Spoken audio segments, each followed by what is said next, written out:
Hello good people of YouTube. In this video, I'll share the rich lessons that I have learned from the poor. For a project party, I along with my team went to barbecue at T Nagar in Chennai. After the feast, we all came out and waiting for the cab. Suddenly a street urchin came up to my manager and started appealing. My manager tried to shoo him away 2-3 times, but the kid didn't go away. He goes back and comes forward. So finally, my manager started looking in his pockets for some change. Of course, it was a queue for our entire team to find change. We immediately took out change and put out our hands. My manager picked one coin and gave it to the kid, and the kid ran away. A couple of other kids tried to snatch it away from him, but he prevented them. And then he went to a corner, and I was noticing that in the corner there was another kid who was most likely his younger brother. He pointed at us, gestured his brother, "Go to these people, you will get money." I have learned 4 management lessons from this. Lesson number 1, persistence pays. The kid knew that even if he is shooed away, he has to stand over there until he gets the money. Second lesson is, talk to the decision maker. Even if it is not the decision maker who actually gave the money. Money came from someone else, but the kid intuitively knows that to talk to the decision maker. Third lesson is customer relationship management. Once he got the deal, he did not talk about it. He did not announce it to the market. He went to his brother and said, there is more money to be taken from them. Such a great example of customer relationship management. Fourth lesson is luxury of education. These kids get to learn these management principles mandatorily. They have to learn, otherwise they will sleep hungry that night. That's the luxury that our education gives us, which they don't have. Next metric is bestseller books. Nowadays, every single book is labeled as bestseller book. In the sales and marketing, large conglomerates, sales experts compete for shelf space, especially in the FMCG business, to put their product in the shelf.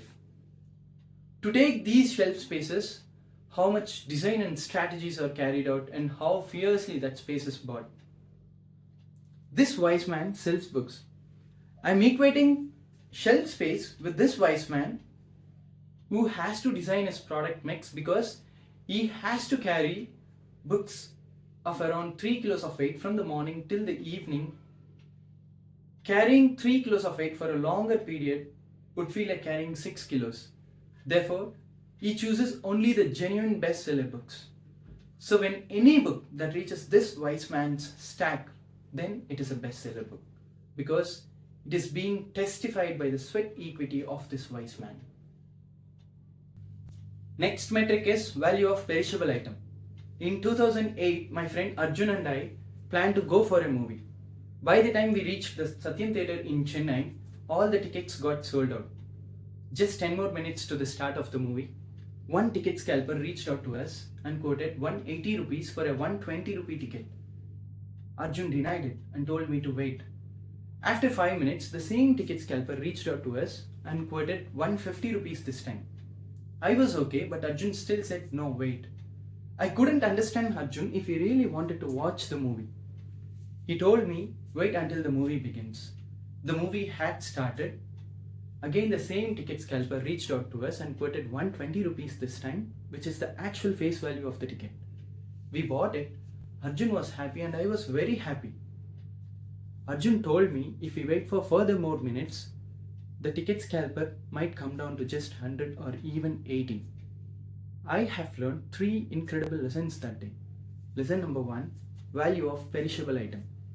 Lesson number 2, when it says there is no vacancy, there is always a vacancy.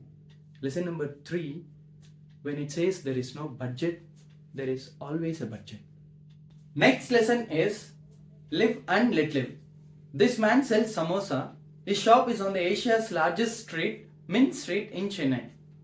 He sells one samosa for 10 rupees.